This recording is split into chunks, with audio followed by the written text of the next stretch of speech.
Todo lo que es sólido acaba por dejar pasar algo. O bien existen nombres que resisten a ser borrados, incluso por quienes viven del borrado. El profesor Jiang Shueqin sostiene una pequeña piedra negra en su mano temblorosa. La acerca a la luz y lee 3 palabras que pulverizan un siglo de investigación sobre David. Jiang Shueqin es arqueólogo y epigrafista. Su oficio consiste en rastrear letras casi borradas en piedras olvidadas. Bajo sus dedos, el polvo fino se adhiere a veces a trazos de estilete casi invisibles. Desde hace 20 años, enseña que David, Moisés y Abraham son sobre todo construcciones literarias. Sus estudiantes lo citan en sus tesis. Sus libros circulan en los departamentos de teología. Todo descansa en una idea simple. Fuera de la Biblia, David no existe. Una noche de julio de 1993, en Jerusalén, un colega le tiende una foto en blanco y negro. Un fragmento de basalto, roto, cubierto de caracteres arameos. Un nuevo hallazgo procedente de un sitio del norte, Tel Dan. Jiang sobrevuela las líneas, acostumbrado a este tipo de anuncios. Luego su mirada se fija en una secuencia de 6 consonantes, alineadas, nítidas, imposibles de ignorar. Bit de WDD. Casa de David. La imagen es borrosa, el texto fragmentario, pero la fecha propuesta, hacia el siglo IX antes de nuestra era, le provoca náuseas. Todo lo que ha construido vacila en un segundo. En su despacho, Jiang deja la foto sobre la mesa, saca un lápiz, rodea bit de WDD y obliga a su mente a calmarse. Empieza por la explicación más tranquilizadora. Espera. Hipótesis A. Es un malentendido. DWD no sería un nombre propio, sino un sustantivo común. En las lenguas semíticas, Dod puede significar amado, a veces tío. Tal vez se trate de un título afectivo, no de una persona. Casa del amado, un santuario local, un clan oscuro. O bien, un topónimo desaparecido, una aldea minúscula cuyo nombre no ha sobrevivido en ninguna parte. La Biblia habría recuperado ese término para construir a posteriori un héroe dinástico. Bastaría con demostrar que en otra parte, DWD aparece como topónimo o título cultual, y el pánico se disiparía. Luego lee el informe completo, la transliteración, el contexto estratigráfico, y esa hipótesis estalla. Ningún otro sitio proporciona un lugar llamado DWD. La estructura de la frase designa claramente una entidad política, y la palabra casa remite siempre, en las inscripciones vecinas, a una dinastía real. Jiang se echa hacia atrás en la silla. Pasa a otra cosa. Hipótesis B. La casa de David existe, pero no prueba a David. Este mecanismo se conoce bien. Los reinos se inventan ancestros imaginarios. Un grupo político se cohesiona en torno a un nombre fundador, como un tótem. En el siglo IX, un rey de Judá habría necesitado un origen prestigioso. Los escribas forjan entonces un antepasado epónimo, David, a partir de un viejo título cultual o de una figura poética, e imponen progresivamente Casa de David como marca de poder. Un reino vecino, Aram-Damasco, retoma esa designación por simple uso diplomático. Así, la piedra de Tel Dan no atestiguaría más que la fuerza de una propaganda ya instalada, no la realidad de un pastor poeta convertido en rey. Cuantos más argumentos alinea Jiang, más le corroe otra posibilidad. Si un enemigo extranjero adopta esa expresión sin cuestionarla, es porque la idea de una dinastía surgida de David ya está arraigada a ambos lados de la frontera. El nombre no es solo un eslogan interno, estructura el mapa mental de la región. Todo lo que él consideraba pura invención literaria parece tener una base más antigua, más sólida, de lo previsto. La duda persiste. Hipótesis C. Queda una vía mucho más perturbadora para él. ¿Y si la casa de David designara efectivamente una línea real, surgida de un hombre llamado David, pero ese hombre tuviera muy poco que ver con el soberano triunfante de los relatos bíblicos? ¿Y si la inscripción confirmara el nombre, reduciendo al mismo tiempo drásticamente el tamaño, el poder, el brillo de ese David histórico? En lugar de salvar los relatos, la piedra los encogería. En las semanas siguientes, Jiang duerme mal. De noche, vuelve a ver esas 6 consonantes. De día, sigue enseñando los mismos esquemas.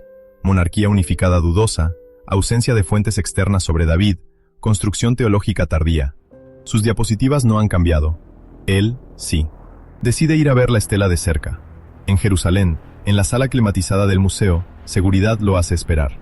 Se quita discretamente las gafas para secar el sudor que le corre por la nariz. No por el calor, por lo que teme reconocer. Frente al cristal, el basalto negro es más pequeño de lo que imaginaba. Las fracturas cortan frases a mitad, lagunas enormes. Se inclina, casi pegado al vidrio frío, hasta sentir un dolor nítido en la parte baja de la espalda. El conservador se ríe quedamente, le tiende un taburete. Jiang rehúsa. ¿Quieres sentir ese tironeo físico?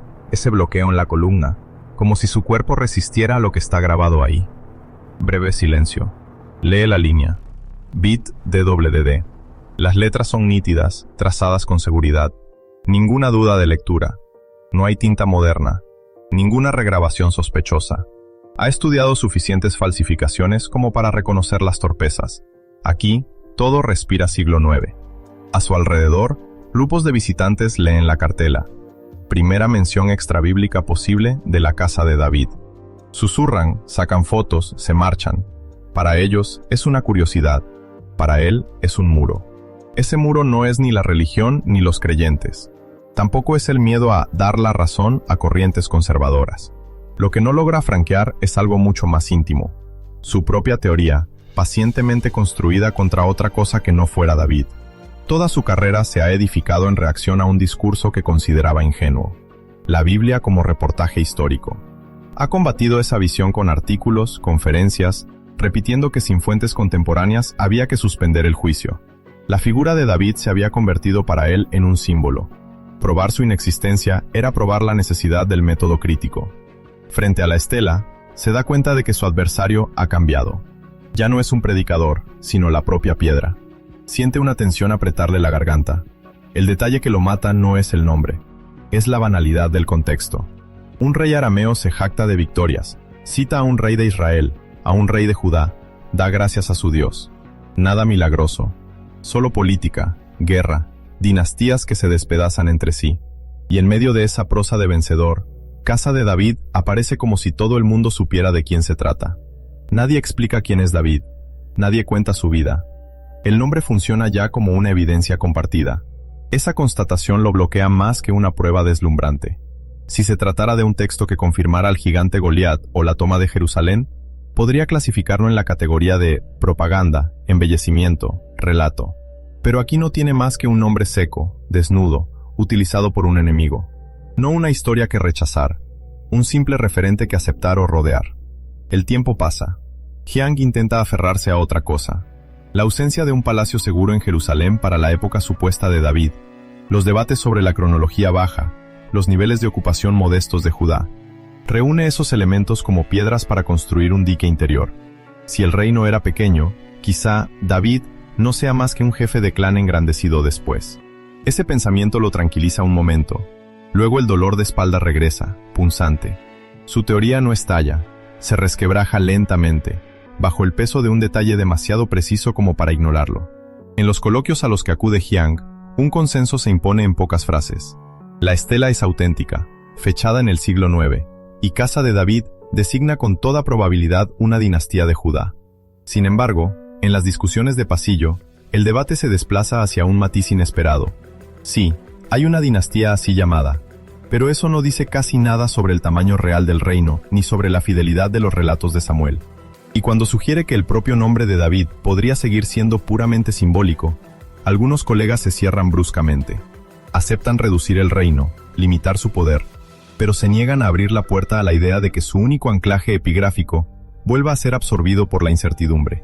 Se instala una vacilación. Poco después, invitan a Jiang a dar una conferencia pública sobre David después de Tel Dan. La sala está llena. Estudiantes, curiosos, creyentes, escépticos. Le pidieron un título llamativo. Ha elegido una formulación prudente, casi insípida. Pero al subir al escenario, aún le tiemblan un poco las manos. Comienza con lo que repetía desde hacía años. Los relatos sobre David en Samuel y Reyes son tardíos, reelaborados, teológicos. Describe al pastor de Belén, al músico de corte, al fugitivo, al conquistador de Jerusalén, al fundador de un reino llamado Unido.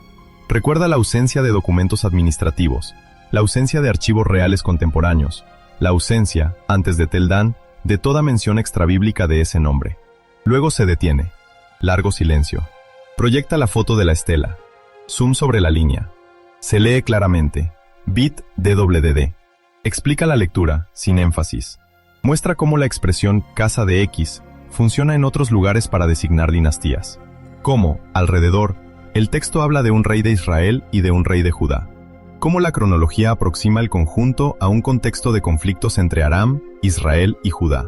Una parte del público sonríe, aliviada, como si la piedra viniera por fin a probar a su héroe. Otra parte se crispa, temiendo que todo sea recuperado. Jiang ve esas reacciones. Sabe lo que se espera de él. Un veredicto tajante. O bien, David, mito completo, a pesar de Teldán. O bien, Teldán lo prueba todo. Toma una gran inspiración. Su voz se vuelve más lenta. Cuenta su propia ilusión. Durante mucho tiempo, dice, creyó posible sostener dos cosas a la vez. Una crítica radical de los textos bíblicos y un vacío total de pruebas sobre David. En esta configuración, David se convertía casi en una herramienta pedagógica, una silueta práctica para mostrar cómo un personaje puede ser fabricado por la literatura. Admite que se había encariñado con esa claridad. Volvía a su enseñanza simple, tajante, casi confortable. Esa ilusión se derrumbó ante 6 letras grabadas. No porque de pronto llenaran todo lo que relatan los textos, sino porque rompen la nitidez del todo o nada. Explica que la estela no dice nada de Goliat, nada de un reino que se extienda desde el río de Egipto hasta el Éufrates, nada de intrigas de corte. Solo atestigua que en el siglo IX, un enemigo de Judá conocía y utilizaba la expresión Casa de David para designar a la dinastía reinante. Es poco, es inmenso. Lo que se derrumba de lo que creía verdadero no es el método crítico. Es la idea de que se podía, por simple coherencia intelectual, borrar a David del campo de la historia con el pretexto de que los relatos lo magnifican. Lo que descubre en su lugar es mucho menos halagador para todo el mundo. Un David probablemente real, pero mucho más limitado, más opaco, más modesto de lo que uno u otro bando desearía. Ni héroe de catecismo, ni fantasma inventado. Más bien un jefe local, convertido en nombre de dinastía, cuya memoria ha sido estirada en todas direcciones. Dice a la sala que Teldán no da una victoria definitiva a nadie. Los partidarios de un David glorioso deben tragar que su única prueba externa lo reduce a una simple etiqueta dinástica citada por un enemigo. Los escépticos deben aceptar que ese nombre, grabado en piedra, obliga a hablar de algo más que un vacío total. Cada cual pierde algo. En el momento de las preguntas, un estudiante levanta la mano. Entonces, profesor, ¿David existió o no? Jiang la mira largo rato. Piensa en el dolor de su espalda ante el cristal del museo, en sus artículos, en sus libros, en la estela muda que no cuenta nada más que su propia existencia. Responde lentamente. La buena pregunta, a partir de ahora, quizá ya no sea ¿David existió?, sino ¿cuántas cosas estamos dispuestos a simplificar para que esa respuesta nos tranquilice? En la sala casi vacía del museo, la estela de Teldán reposa tras su cristal, bajo una luz fría. Las letras arameas proyectan minúsculas sombras sobre el basalto negro. Un niño apoya la mano contra el cristal, a la altura de bit DWDD. Luego se retira dejando una marca grasienta. El vigilante pasa un paño húmedo, borra la huella, y las 6 consonantes reaparecen, intactas, silenciosas.